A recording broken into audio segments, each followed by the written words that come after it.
Hey, it's Tim, Pickup Truck Plus SUV Talk, and there's so much stuff we did for Toyota Sequoia last week in Texas. We decided to break it up in two videos. So we have a video where we do driving and towing, really interesting tidbits about towing, some different stories in there I talk about. So make sure you check that one out because I think it's really interesting to give you the whole, well, the whole thought process and the whole idea behind this vehicle and what to look for and what not look for if you're going to be towing a lot with a Sequoia. It's a really interesting video. In this video, we're going to talk about interior and exterior.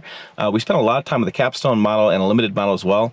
And so I really wanted to kind of break that one off because there's so much stuff to talk about. Second row seating and third row speed seating and headspace and all the kind of stuff talking about vehicle. So let's go ahead and get to that one because that's got a lot of information to it. Let's get to all of that right now.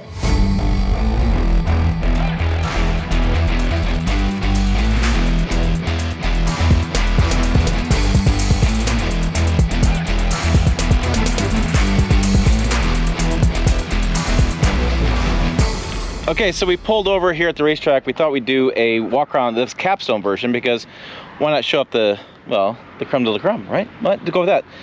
It is exceedingly bright out here, so excuse our sunglasses, so I can't see a damn thing. I'm too cool for school right now. You're too cool, yeah. Yeah, those are some sweet sunglasses. Anyways, the vehicle. Here's the vehicle. Black, what do you say, Blackstone metallic or something? Yeah, something like that. So what's interesting to know about this is it has the same Tundra idea, right? Same lights, same grille. Midnight black metallic. Midnight black metallic. Yep. We have the surround. I love this. I love a grille that's surrounded with paint, color match paint. That looks really good to me. Interesting fun fact, air dam is always down on this vehicle. And the reason why, it's a little bit of curvature on the side. They can't get the air dam to kind of work in there, and you don't need it so much with this. The Tundra, the air dam deploys automatically because you need that. It's also a weight issue. It's interesting. So when they published numbers on towing, they said it was 9,000 pounds towing. Now they have 9,520 pounds of towing. Yeah. And they said it was weight. That was the little things they did. They took out those motors and added more capacity.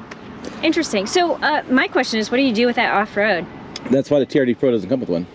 Okay. Right? So the TRD Pro doesn't have, so they don't, this vehicle is light off-roading because again, we have 22s in this vehicle. And those wheels are really pretty. They're really pretty, but they're really pretty. They really aren't like, oh my God, off-roading. No. So this vehicle is very mild off-roading. So maybe a dirt road, a beach a little bit. Right. But not, launching a boat and you're not doing anything like that. So we have the Capstone there. We have the chrome mirrors. Yeah. Chrome mirrors, chrome door handles. Right. You've got really bright chrome surround on the windows. And I do like this. It carries through, carries up, but doesn't carry all the way around. I'm fine with that. And then the top, we have some chrome roof rails there too. Okay, on the exterior, a couple things. iForce Max badge I missed, and then this does come with the powered running boards. That's the Capstone powered running boards, and so it is nice. And then you close the door, and they go up. The back, I think the back closes. What I like, before I get to that, I love this body line. Like I used to criticize GM SUVs, their Tahoe and Yukon a lot because it's very bland. So I like this body line's nice, and the door is recessed a little bit here, so it doesn't bulge out as much, and so I do like that. Yeah, things that Tim enjoys. Sequoia is spelled out on the back because I'll be honest with you, without spell check, I can't spell that damn word. We have the single exhaust back there. The Tundra TRD Pro has two exhausts back there, dual exhaust. This pops out. Inside here is your receiver, and then so we see a little thing right there. Does that mean if I go like this? I don't think so. I don't know, I'm like, is that where you kick? Do you yeah, I don't think the vehicle's kick activated. All right. Yeah, well, all right. So single door. I do like the glass pops up. In this case, we have a single door. And we have the third row set up, which we have a video coming. We're going to explain all this situation going back here in the third row. But this is what you got. This is your initial cargo room. Seats folding down, and the biggest news is this tray that can move around. And the second thing that we talk about is the seats can move back and forth. So this is interesting. I don't know. Yeah, you can actually move them back and forth from here. Yeah. Which is nice. And one of the things I'll talk about is like this right here that Jill just did. This coming up point here, that's what the Tahoe and Yukon have even more.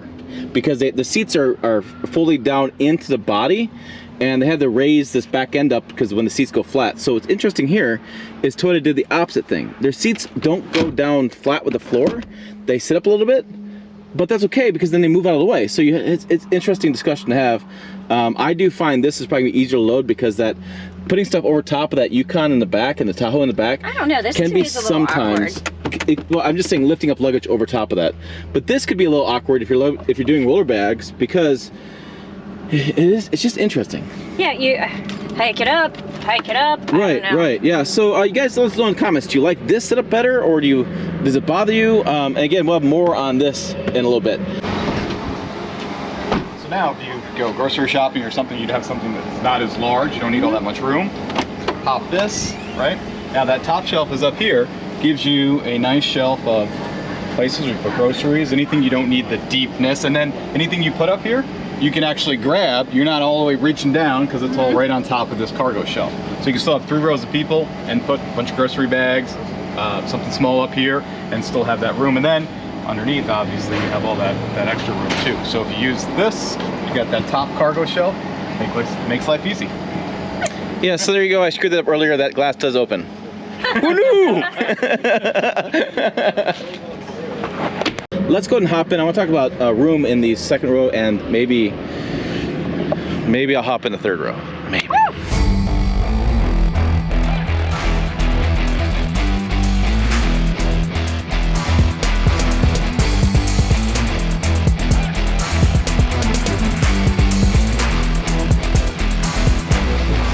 Here we go.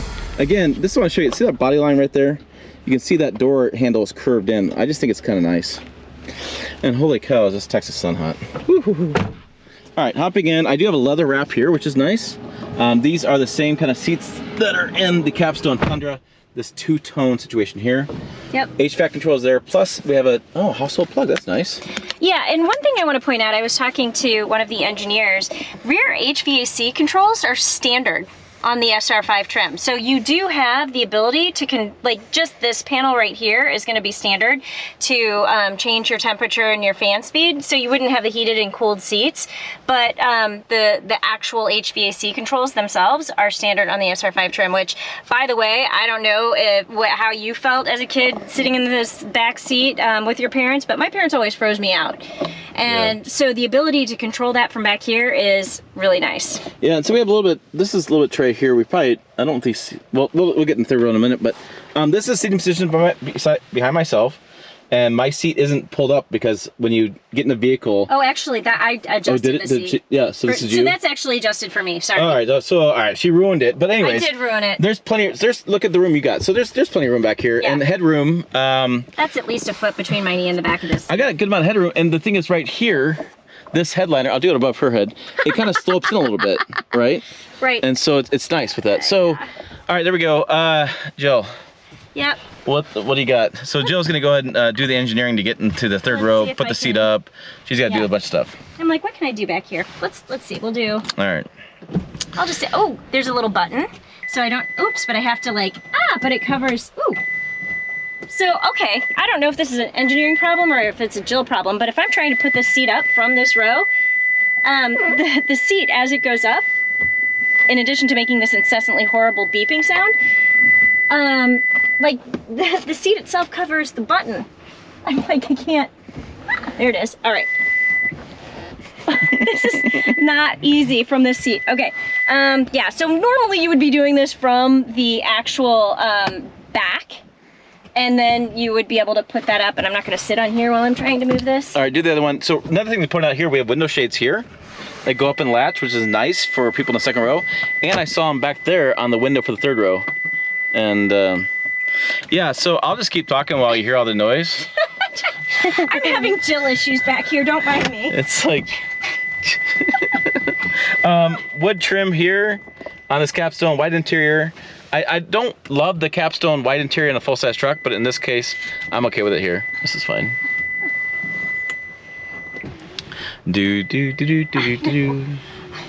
I'm like, okay, here we go. Now it's going up. I can see it. She needs longer arms. No, I just need smaller fingers, apparently. Smaller fingers, longer arms, either one? I don't know. Okay, so yeah, there's a button back here where you can, Here, and you can't see a damn thing. Grab the camera. So move this seat up just a touch. There's a button back here where you can press it forward and backward, but here's the problem. So as you lower the seat, it actually covers this button, and you can't move it from the seat. So you would have to do that from the back from behind the third row from the cargo area.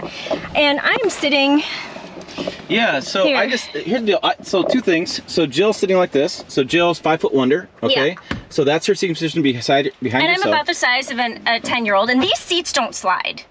Right, The middle these- seats yeah, don't, they don't slide at all. But these seats slide. So there you go. This When you has move that back. 6 inches of slide, which gives me a lot more leg room, and you can kind of, and when you, like, you can recline this a little bit, move it forward, backward, whatever. But so this, okay, that's hard plastic and not good, but this actually isn't bad. Like, I could see, like, you're not gonna fit luggage behind me.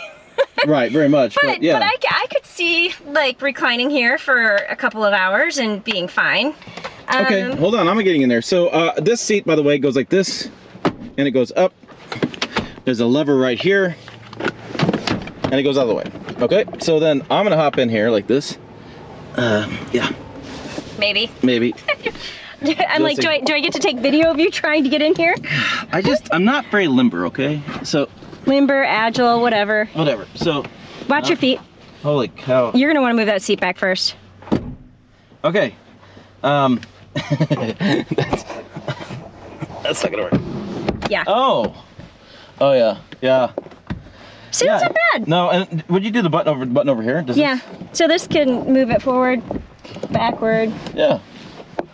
I mean, I can't go back like this with my head up because I hit the edge of the. Yeah, that's interesting. So I'm 5'7", and if I do like this, I hit the edge of my hat. But yeah, so I can go like this. So here we can. So this is where we're at. So are you reclined all the way? Yeah. So that's her reclined all the way, and you can see the headroom. So your kids are fine. Yeah. Your adult friends. Probably gonna want to be a little more upright. They're not fine. Like No. my hat keeps going. My hat keeps. It's like this when I go back. So that's the situation back here. But I tell you what, I like the innovation back here. Yeah, and A lot also, of people ignore the third row, or they just fold it down, whatever. Yeah, and there's Capstone model. Yeah. So I don't think this is standard on all of them, but on the Capstone model, you do have a windscreen here. Right, or the windscreen, sunscreen, yeah. There are also USB ports. So there's one here, and then there's one on your side in the back. It's like back here. Oh yeah, I can see it right there. Those are standard also. So you do have standard USB ports, and this is a USB. I think that's a USB-C port. Back there. I'm like, it's really small, dark like to Jill. see. So I'm like, it looks like a USB-C port. I don't know if that one might be USB-A or is that USB-C? It looks like USB-C. Okay, so USB-C ports back here, which, you know, your modern phones are... They're all moving that way. Yeah, they're moving that way. But yeah, for the Capstone model, this isn't bad. And the seats are well padded. I still don't... Well... I mean, you could probably fit one of you and two of me in this third row because this does have seat belts for 3. Yeah. I don't know that you're going to put 3 people comfortably back here for a long period of time, but this is a more workable third row seat than well, we were just in the Hyundai Palisade, and that was not a really good workable third row seat. For 3, for 2, it's totally fine. But I think you could fit 3 kids in here. You could totally. Yeah, and like I said, I think this is where the Sequoia wins over, especially the Tahoe and Yukon. Nothing wrong with them. I just think that they really focus on third row. Yeah. Yeah. This is not good. Not good. Not bad. Not bad. This is not bad. This is good. So I will add this to my list of third rows that I like. I'm gonna break it, aren't I? It's gonna stop working, and I'll Okay. be like, ah. We're gonna move along this rest of stuff in this video before she breaks something.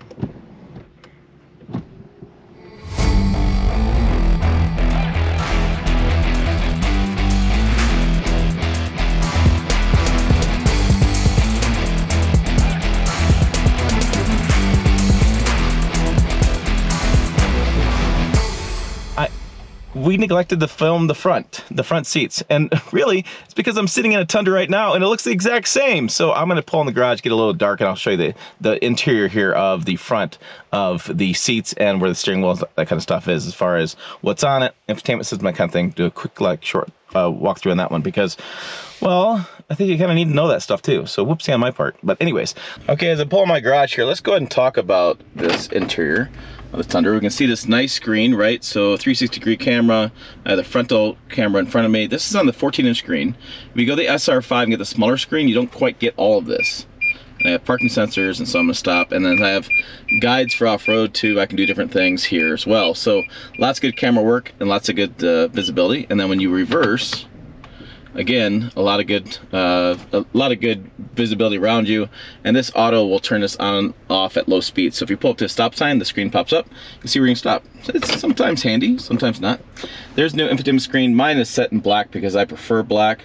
And then you can go through settings. It does have a white. You do have a primary driver. I have a lot of information on the system. I've been fair with it. There's been some things I really don't like about it. I also have the digital rear mirror. If you haven't seen this pops in a regular mirror, rear mirror. That's really nice, like in the Sequoia, in that if you have third row passengers, you can look behind them and cargo and stuff and actually see what's behind you on the road. So that's really handy. Now this is the limited trim, so I have the analog gauges with digital. And the higher trim Sequoia, you do have a full digital gauges there as well. You can flip through the menu system and you can see different fuel economy and numbers like that. I idle this truck a lot, so 16.6 is probably right, because I idle here to do a lot of filming. It doesn't really help out with fuel economy. Kind of bad. I have some controls over here as well. I do have the controls for the screen here, right here. I have the radio controls and, excuse me, radio here, phone there, and then adaptive cruise control, lane centering assist, and lane centering assist and lane departure warnings there as well. Different modes for the radio, which I can't turn on because it's copyright from YouTube. So I have a little cubby up here, which is sometimes hard to find. There is, as far as put stuff in, I never really use it because well, I don't see it. So that's what that is. HVAC controls, shifter. This is a backup trailer. It's kind of you press a button that backs up trailer for you. We have video on that as well. Sequoia does have that too. Locking rear differential. Then I do have some of the off-road goodies like downhill assist control, multi-terrain select, and two different tow haul mode buttons and full drive. This is downhill assist control is really good for downhill like cruise control, and crawl control can be used uphill and downhill, and it's really handy off-roading. This is your TRD Pro kind of stuff, has that. TRD off-road packages have that as well, and just makes for a better off-road experience.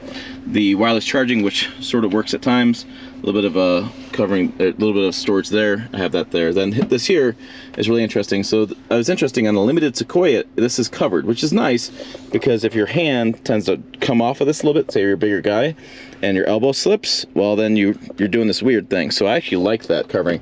I'd like to get this for the Tundra just because this is not usable. This is kind of cool. Slides back and forth, and then you can open this up and get stuff out if I was, well, better organized. Anyways, you can open that easy access stuff. I've used that quite a bit. I do like it. And then there is all of the USBs and things in there as well. I have the glove box, and I have kind of that styling, which you saw in Sequoia as well. And then one of my favorite features has got to be right here. You can drive and put your arm up here. This is a flat, kind of a soft, it's not hard plastic, but it's not soft plastic either, but you can ride along like this. I do this quite often on long distance trips. And then you can use down here if you want to as well. I have seat buttons too, right there. And I have the controls there as far as windows and things like that. So that is basically the same interior as in the Tundra, as in Sequoia. And I just want to give you a quick kind of look at that. That's all we got. Check out the videos over here. Like I said, we're doing a bunch of videos on this vehicle. If you're curious about them, check them all out. Website down below, pickuptrucktalk.com. As always, thanks for watching. We will see you down the road.